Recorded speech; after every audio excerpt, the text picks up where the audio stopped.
आप इस वीडियो को मॉर्निंग में देख रहे हो तो सारा दिन पड़ा है आपके पास। अगर दोपहर में देख रहे हो तो आज के 6-7 घंटे फिर भी बचेंगे आपके पास। अगर नाइट में देख रहे हो तो कोई बात नहीं, सुबह उठकर फिर से देख लेना इस वीडियो को। ये वीडियो देखने के बाद आपका एग्जाम को लेकर जो स्ट्रेस है बिल्कुल गायब होने वाला है और पढ़ाई पर ध्यान लगने वाला है, क्योंकि अब आप डिसाइड करोगे कि इन घंटों को आप कैसे यूटिलाइज करोगे। मुझे पूरा विश्वास है ये एडवाइस 100% काम करेगी। लेकिन उससे पहले आपको एक छोटी सी कहानी सुनाता हूँ। एक बार एक बूढ़ी औरत एक गांव में अकेली रहती थी। उसका ना कोई पति था, ना बच्चे और ना ही कोई रिश्तेदार। बस वो अकेली रहती थी और अपना पेट पालने के लिए, अपना गुजारा करने के लिए रुई काटने का काम करती थी। मतलब कि वो रुई को धागे में बदलकर बाजार में बेचा करती थी।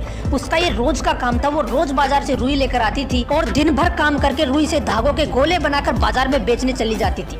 उसका रोज का ये काम बड़ा आसानी से चल रहा था। क्योंकि वो औरत बूढ़ी थी तो गाँव के लोगों को उस पर दया आने लगी। वो आपस में बात करने लगे कि बेचारी सुबह रुई लेकर आती है, फिर शाम को बेचने चली जाती है। आपस में बात करने के बाद गांव वालों ने डिसाइड किया कि एक साथ 1 महीने का रुई का स्टॉक उसके घर पर ही रखवा देते हैं। इससे बूढ़ी औरत ज्यादा परेशान नहीं होगी, इसे रोज रोज बाजार नहीं जाना पड़ेगा और जिस दुकान पर वो धागा बेचने जाती है उसका मालिक धागा लेने के लिए घर पर ही आ जाएगा और धागा लेकर उसको पैसे दे जाएगा। ऐसा करने से उसकी काफी मदद हो जाएगी। सब प्लानिंग करने के बाद रुई वाले से 1 महीने का स्टॉक लेकर उसके घर पर रखवा दिया गया। शाम को जब दुकान वाला उस औरत के पास धागा लेने गया तो उसने देखा कि उस औरत ने कुछ भी काम नहीं किया था। दुकान वाले ने सोचा कि शायद बूढ़ी औरत है इसलिए काम करने की हिम्मत ना हो। लेकिन दुकान वाला दूसरे दिन फिर गया, लेकिन दूसरे दिन भी वही हाल था। तीसरे दिन गया तो तीसरे दिन भी वही हाल। जब वो चौथे दिन उसके घर गया तो उसने देखा कि वो बूढ़ी औरत बिस्तर पर बीमार पड़ी हुई है। उस व्यक्ति ने गांव के कुछ लोगों को बुलाया। लोगों ने जब उस बूढ़ी औरत से पूछा कि माँ जी क्या हुआ, आपको अचानक बीमार कैसे हो गए, तो बूढ़ी औरत ने जवाब दिया कि बेटा जब से तुमने मेरे घर पर इतनी रुई रखवाई है तब से मुझे चिंता खाई जा रही है कि इतनी रुई मैं कैसे काटूंगी।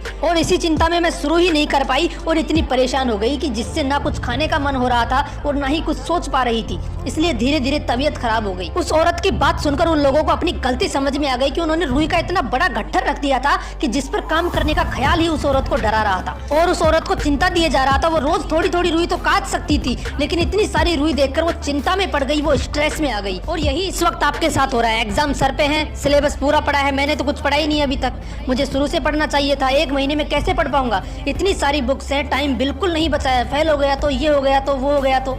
ओ भाई रुक, दिमाग फट जाएगा इतना स्ट्रेस लोगे तो। अब आपको करना क्या है वो ध्यान से सुनो। सबसे पहली बात, भूल जाओ कि आपने अब तक क्या किया है, कितनी लड़की या कितने लड़कों को मैसेज किया है, Facebook, WhatsApp, TikTok, PUBG, Instagram, दोस्तों के साथ मस्ती, सब कुछ भूल जाओ। अभी सब कुछ दिमाग से निकाल दो। गलती हो गई आपसे जो आपने शुरू से मेहनत नहीं की, कोई बात नहीं, जो हो गया सो हो गया। अब करना क्या है, ध्यान से सुनना। एग्जाम सर पे है, सिर्फ 1 महीना बचा है। अगर आप ये सोचो कि 20-20 घंटे पढ़कर सारा सिलेबस 1 महीने में निपटा दोगे, सारे बुक्स को एक साथ लेकर बैठ जाओगे, तो आप सबसे बड़ी गलती करोगे उस बुढ़िया की तरह, क्योंकि आप एक साथ इतना सारा कभी याद नहीं कर पाओगे। ये बात आप भी जानते हो कि आप स्वामी विवेकानंद नहीं हो। अगर उनकी 10% क्वालिटी भी आपके अंदर होती तो एग्जाम का स्ट्रेस नहीं होता।